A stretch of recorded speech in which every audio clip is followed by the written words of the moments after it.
Welcome to the deep dive. Today we're unpacking a really bizarre market anomaly happening right now. It's April 16th, 2026, and our mission is to break down the micromechanics of the Bitcoin market. Yeah, it's a really fascinating setup today.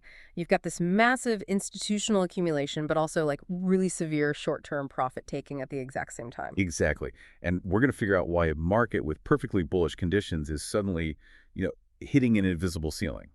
Let's look at the macro-micro disconnect, Yeah. because the macro wins are perfect right now. Right. I mean, the U.S. and Iran just extended their ceasefire, oil cooled off, dropping back to $98 a barrel, and traditional equities are hitting all-time highs. But then you look at Bitcoin.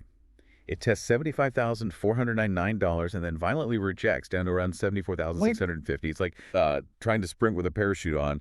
The macro winds are completely at your back, but you get this massive internal drag. Yeah, that parachute is essentially legacy holders. If you look at the order book telemetry, whales drove an 11,000 Bitcoin exchange inflow right at that peak just to exit positions.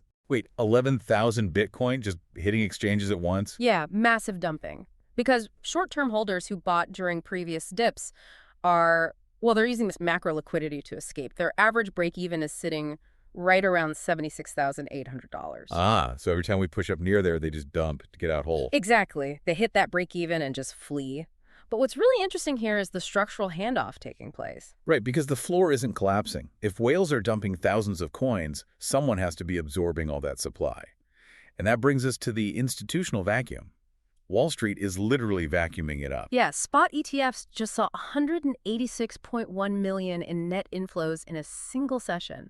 I mean, BlackRock's IBIT alone soaked up almost 292 million. That is wild. And it's not just the early ETF issuers anymore. No, not at all. Morgan Stanley's new ETF, the MSBT, captured 103 million in just its first 6 days. They entirely surpassed WisdomTree. So we are basically watching speculative retail traders hand their coins over to permanent wirehouse custody. Right, a total structural handoff.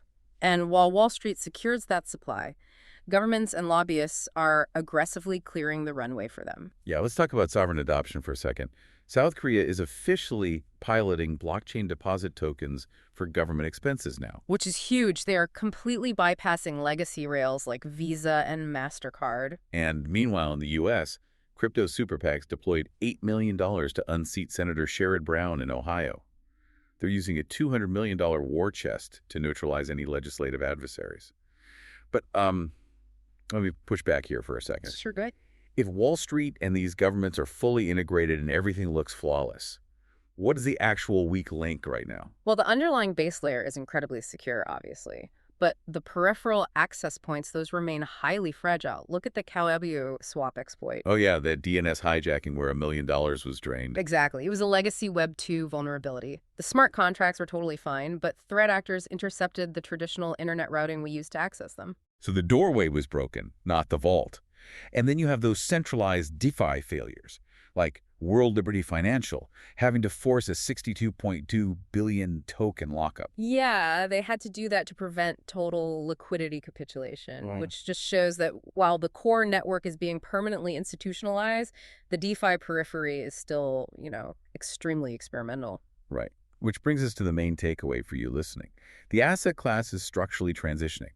The core is institutionalized, but the periphery is still a bit of a minefield. Yeah, the foundation is hardening, but the access mechanisms are definitely still catching up to the security of the asset itself. It all comes back to sprinting with that parachute. The drag isn't coming from the engine, it's coming from the old systems it's trying to escape. Which leaves a lingering question for you to consider. If sovereign nations successfully replace these legacy payment networks with blockchain tokens, what happens to the traditional banking sector's absolute monopoly on global money velocity?